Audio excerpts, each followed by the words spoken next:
Well, I've been a busy boy. Another Vitalins 200. This one has got two mixed circuits. So the one on the left is a mixed circuit. The next one's an unmixed circuit. And this one is a mixed circuit. First one on the left here is doing underfloor heating. So that's the bottom floor of this house. Second one is doing towel rails. There's 3 towel rails in the house off of that manifold there. One of them is not yet installed, so we've only got 2 sets of pipe from there, a little bit of trunking to bring the other 2 pipes up. And this one here is doing the radiators, so this is a manifolded system. And the radiators are running 10mm. A little bit of a problem with the Eurocones on the manifold, so we've had to go from 15 to 10. Not the job I would have liked to have done, but sometimes needs must. So, just have a little look up at this additional expansion vessel on one of these Antares brackets. I like these. A little difficult to stop the leaks. Everything's just a little bit baggy. So plenty of tape on those to get them to work. And now, a little bit of unorthodox stuff, a bit of an experiment here. This is not so closely coupled T's. So if you have a look in there, my close coupled T's aren't that close coupled. And I thought I'd run an experiment. Now the theory behind close coupled T's is that the closer they are, the smaller the pressure difference between the 2 outlets are. Now I reckoned with the kind of flow rates I was going to get in this system that there would be almost no pressure difference between them, even if I spaced them a bit further apart. And actually, if there was a little bit of a pressure difference, how much would it affect anything? And I decided it wouldn't.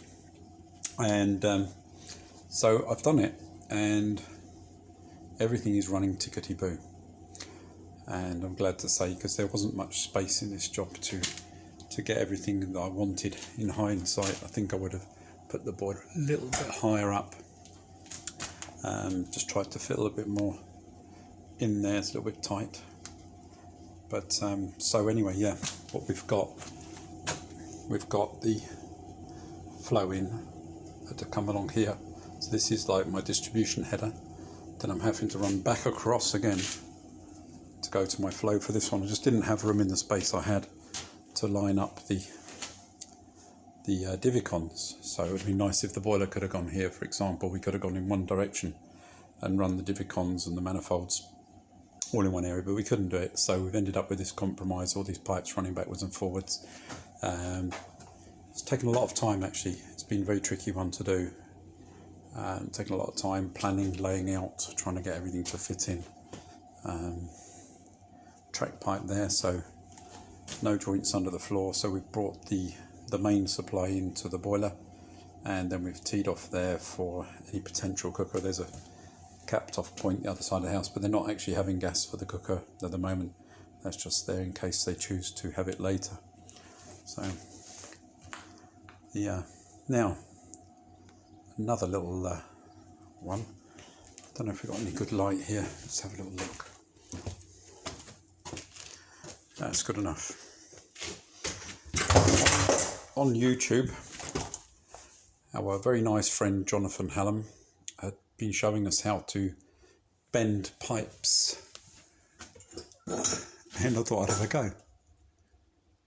And I'm really pleased. Look, 3 of these around this one that I've run around.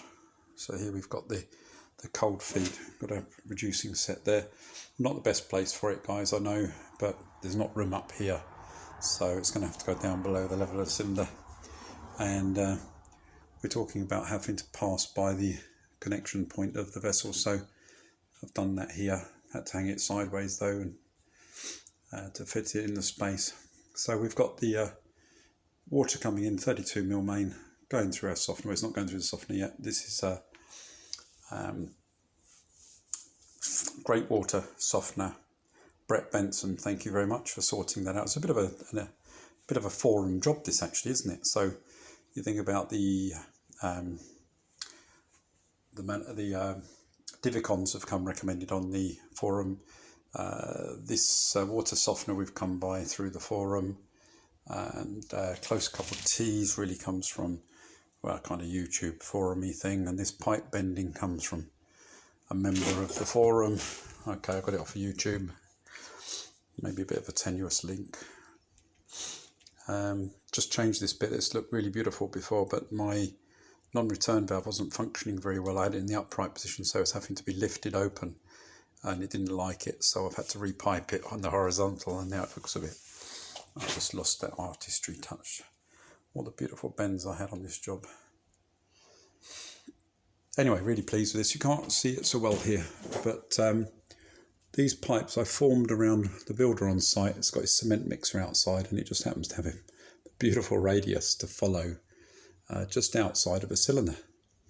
So I've got the 15mm here. I know it's a maximum of 600, I know, and I'm about 750 there. So, but I didn't really have much choice. Pot water out there is followed right the way round down into our manifold, and then we've got a cold feed in coming around on that bend. So thank you very much, Jonathan. I appreciate the tip. Very pleased with the result. So anyway, I hope that helps.